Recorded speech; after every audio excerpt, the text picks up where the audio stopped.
Hola, buen día. Hoy estaré hablando acerca de las anormalidades del calcio, magnesio y fosfato en el departamento de emergencia, puesto que son problemas clínicos relativamente comunes, especialmente entre pacientes críticos. En cuanto a la epidemiología, las anormalidades de calcio, magnesio y fosfato son muy comunes entre pacientes hospitalizados, por lo que se asocian con mayores tasas de morbilidad y mortalidad. Los factores de riesgo para trastornos electrolíticos incluyen edad avanzada, diabetes mellitus, enfermedad renal, el uso de diuréticos y la desnutrición. Las anormalidades del calcio se asocian a muchos estados patológicos, especialmente malignidad, en donde cerca del 20 al 30% de los pacientes con cáncer experimentan hipercalcemia durante el transcurso de su enfermedad. Por el contrario, 88% de los pacientes presentan hipocalcemia en unidades de cuidados intensivos. El magnesio, a pesar de una dieta deficiente, el porcentaje de la población hipomagnesémica es muy bajo. Sin embargo, ciertos grupos de personas con enfermedad coronaria tienen una tasa de incidencia relativamente alta para esta deficiencia. La hipomagnesemia se presenta en pacientes hospitalizados y en estado crítico, lo que se va a asociar con hospitalizaciones más largas. La hipofosfatemia se presenta en hasta 5% de los pacientes hospitalizados y prevalecen aquellos con cetoacidosis diabética, EPOC, neoplasias malignas, sepsis y desnutrición. Y la hiperfosfatemia es un factor de riesgo de muerte en pacientes con enfermedad renal crónica y en aquellos que son receptores de trasplante de riñón. Fisiología normal. El hueso contiene casi todo el calcio y fosfato y más de la mitad del magnesio en el cuerpo humano. Pequeñas cantidades de estos iones se encuentran en el espacio intracelular y líquido extracelular, desempeñando papeles importantes para la fisiología normal. El calcio es el mineral más abundante en el cuerpo humano. Se encuentra 99% en fase mineral y 1% es rápidamente intercambiable. La concentración sérica es de 4.5 a 5.6 miligramos por decilitro. El calcio extracelular es el sustrato principal para la mineralización ósea y de enzimas extracelulares. Además, participa en procesos intracelulares como contracción de músculo cardíaco, liso esquelético, liberación de neurotransmisores y secreción de sustancias endócrinas y exócrinas. El magnesio es el cuarto mineral más abundante y aproximadamente la mitad del magnesio no se encuentra secuestrado en fase mineral, sino que se puede intercambiar libremente. La concentración sérica es de 1.7 a 2 miligramos por decilitro. Y el intracelular se va a encargar de reacciones enzimáticas y estabilizador de ARN, ADN y ribosomas. El extracelular cumple función en la excitación neuromuscular normal y en la conducción nerviosa. El fosfato, que se encuentra 85% en los huesos en forma mineral, el orgánico va a ser un componente integral de ácidos nucleicos, de fosfoproteínas estructurales, fosfolípidos, enzimas y proteínas, mientras que el citosólico va a participar en reacciones intracelulares como la producción de lactato, el transporte de glucosa y síntesis de ATP. Colectivamente, todas estas anormalidades se van a denominar trastornos del metabolismo mineral. Y es muy importante que están regulados por hormonas, como la hormona paratiroidea y la vitamina D. Ellas se van a encargar de regular los niveles séricos y los niveles intracelulares, igual que el contenido mineral óseo óptimo de estos electrolitos. Mantenimiento de la homeostasis. La hormona paratiroidea, la calcitonina y la vitamina D van a regular hormonalmente la absorción, excreción y reabsorción de estos minerales en el intestino, en los riñones y en los huesos. La homeostasis del calcio. Ante niveles séricos de calcio bajos, se va a producir una liberación de PTH, lo que va a promover la disolución mineral ósea y la absorción renal de calcio. También se va a producir la hidroxilación renal de vitamina D inactiva a calcitriol, que es la forma hormonalmente activa de la vitamina D. Esto va a estimular la absorción intestinal de calcio en la dieta. Por el contrario, cuando los niveles de calcio están elevados, se va a producir una disminución de la PTH por las glándulas paratiroideas, es decir, que este es un mecanismo de retroalimentación negativa. La homeostasis del fosfato está estrechamente relacionada con la del calcio, ya que en respuesta a las bajas concentraciones de fosfato en suero, el calcitriol aumenta la absorción gastrointestinal de fosfato e inhibe la excreción renal del mismo. Por el contrario, cuando los niveles séricos de fosfato aumentan y sobrepasan el umbral renal, la PTH y las fosfatoninas van a promover la excreción renal rápida de fosfato. La homeostasis del magnesio, al igual que el del calcio, va a estar regulado por el intestino, los riñones y los huesos. El magnesio en la dieta se va a absorber en el intestino delgado a través de un mecanismo pasivo, y la cantidad absorbida va a depender de su gradiente electroquímico. Y los riñones controlan el nivel sérico de magnesio mediante la regulación de su reabsorción en lo que es la rama ascendente gruesa del asa de Henle y en menor medida en los túbulos distales. Fisiopatología. Generalmente los trastornos se producen por alteraciones en la regulación hormonal de PTH, calcitonina o vitamina D o por enfermedades en los riñones, huesos e intestino. Por ejemplo, los glucocorticoides estimulan la síntesis y liberación de PTH, lo cual puede ser significativo durante estrés prolongado o por la administración farmacológica de los mismos. Hay tumores malignos que secretan receptores relacionados con PTH. Y el exceso de magnesio inhibe competitivamente la liberación presináptica de acetilcolina y la entrada de calcio en los canales nerviosos presinápticos, generando entonces la hipoexcitabilidad del sistema nervioso. Y las fosfatoninas, que son un grupo de proteínas que se identifican en trastornos genéticos y están relacionadas con el cáncer de la pérdida renal de fosfato. Anormalidades del calcio. La concentración sérica normal de calcio es de 8.5 a 10.5 miligramos por decilitro. Por tanto, se define hipercalcemia como una concentración de calcio mayor de 10.5 miligramos por decilitro y se va a clasificar según gravedad en hipercalcemia leve de 10.5 a 11.9, hipercalcemia moderada de 12 a 13.9 e hipercalcemia severa de 14 miligramos por decilitro o más. Entre las causas, la malignidad y el hiperparatiroidismo representan el 80% de las causas de hipercalcemia, donde la malignidad puede ser resultado de una osteólisis directa por enfermedad metastásica como un cáncer de seno o un mieloma múltiple, por la producción de factores circulantes que aumentan la resorción osteoclástica del hueso o por el aumento de la producción de calcitrol como en un linfoma Hodgkin. El hiperparatiroidismo generalmente está causado por un adenoma benigno que genera PTH de forma autónoma. Otras causas de hipercalcemia serían la tirotoxicosis, la enfermedad granulomatosa, inmovilización y medicamentos como el litio, la tiofilina, diuréticos tiacídicos, vitamina A y vitamina D. Signos y síntomas. Generalmente los síntomas vagos e inespecíficos de la hipercalcemia se van a manifestar cuando la concentración de calcio es mayor de 12 miligramos por decilitro. Por lo general, la hipercalcemia puede afectar a cualquier órgano, pero va a afectar principalmente a los riñones y al sistema nervioso central. Entre los síntomas neurológicos están la fatiga, depresión, debilidad, confusión, y todo esto puede progresar a alucinaciones, desorientación, hipotonicidad, convulsiones y coma. Entre los efectos renales está la nefrolitiasis, la diabetes insípida nefrogénica y el daño renal agudo.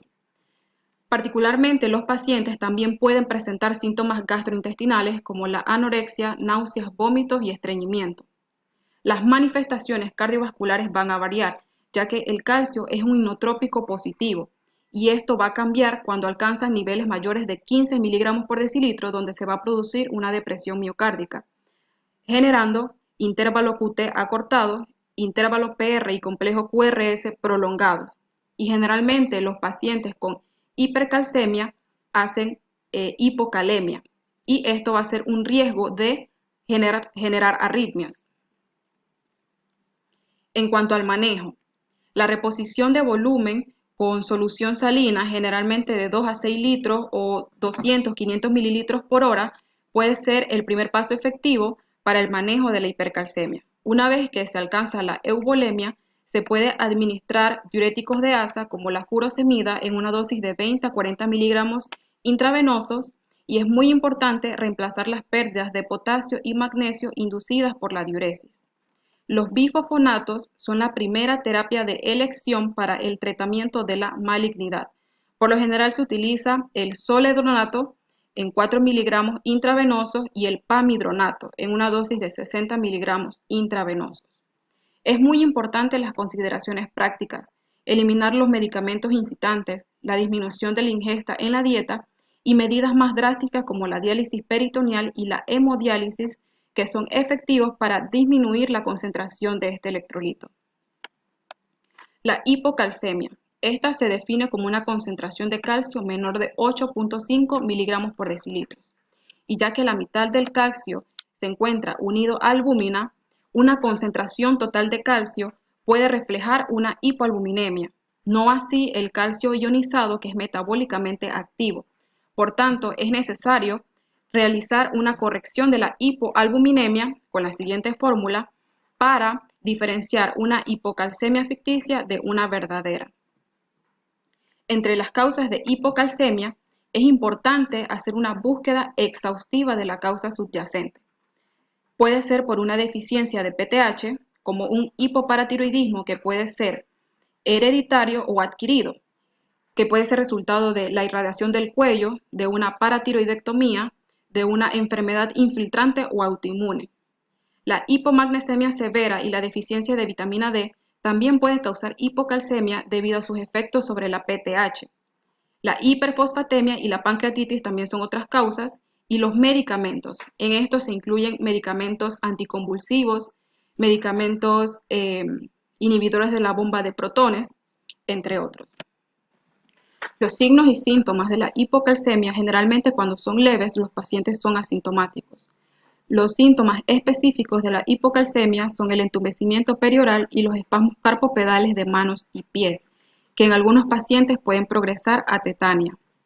Los signos de Chebosted y el de Trousseau van a resaltar la hiperexcitabilidad neuromuscular de estos pacientes.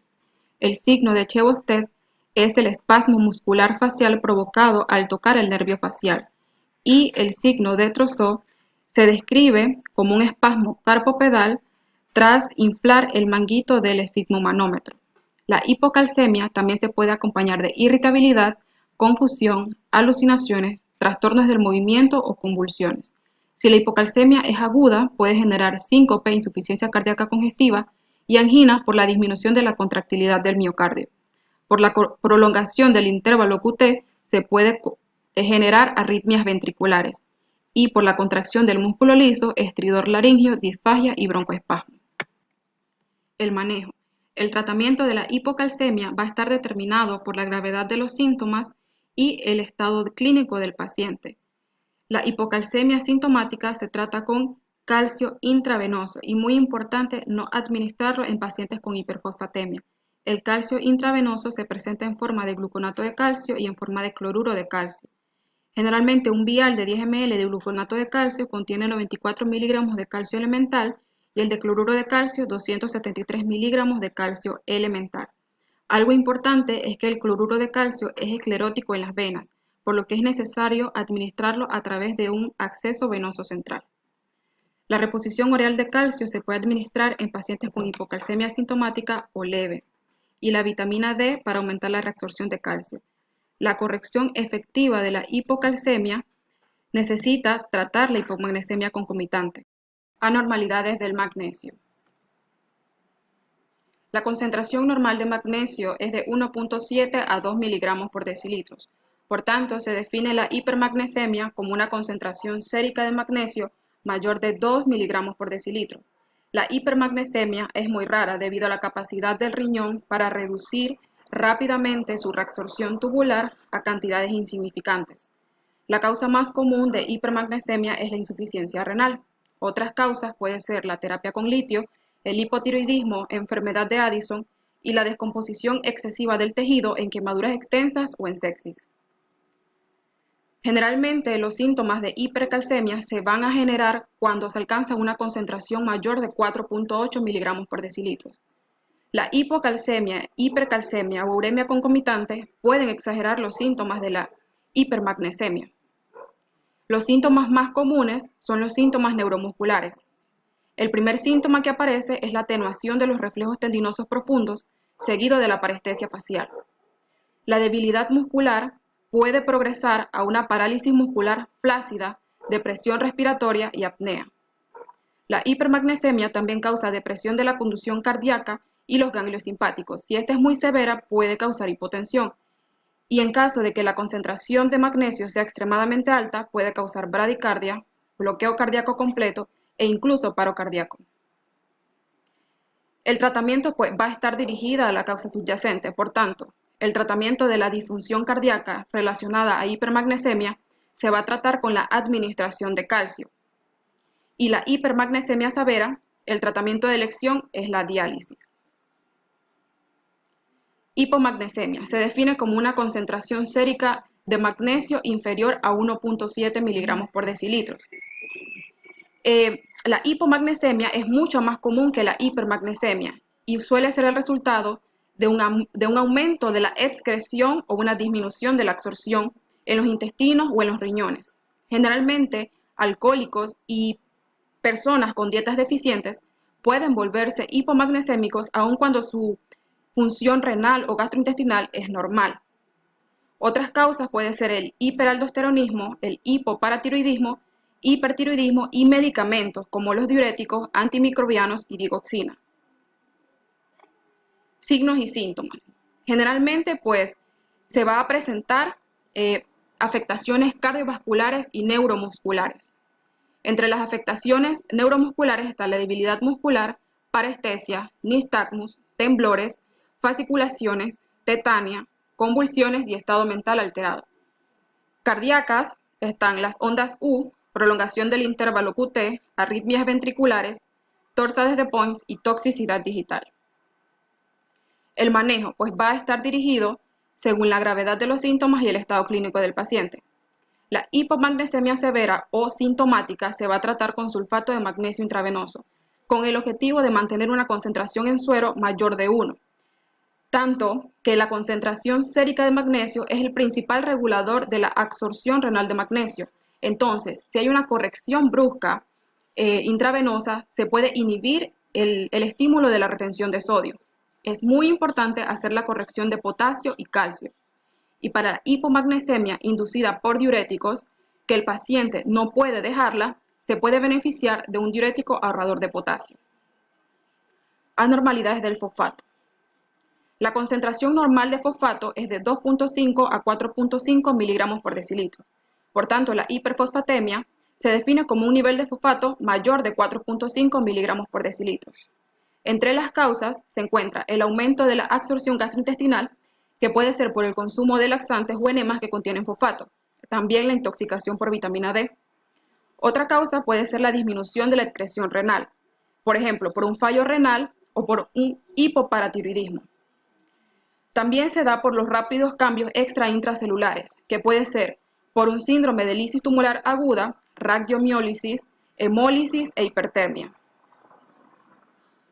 Signos y síntomas. Generalmente, cuando es aguda no va a causar síntomas, a menos que el calcio precipite con fosfato y entonces va a generar síntomas de hipocalcemia. Una de las condiciones crónicas es el desarrollo de calcificaciones vasculares y de tejidos blandos, lo que va a ocasionar lesiones cutáneas, necróticas y subcutaneas hemorrágicas. También por los depósitos cardíacos se puede alterar la conducción cardíaca y provocar arritmias significativas.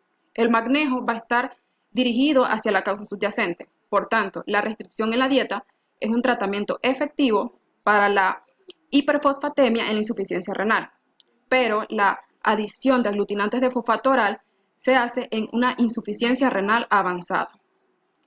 La lisis tumoral se puede tratar con expansión de volumen y una diuresis forzada con diuréticos de asa. Y la diálisis es muy efectiva para disminuir la concentración de este electrolito.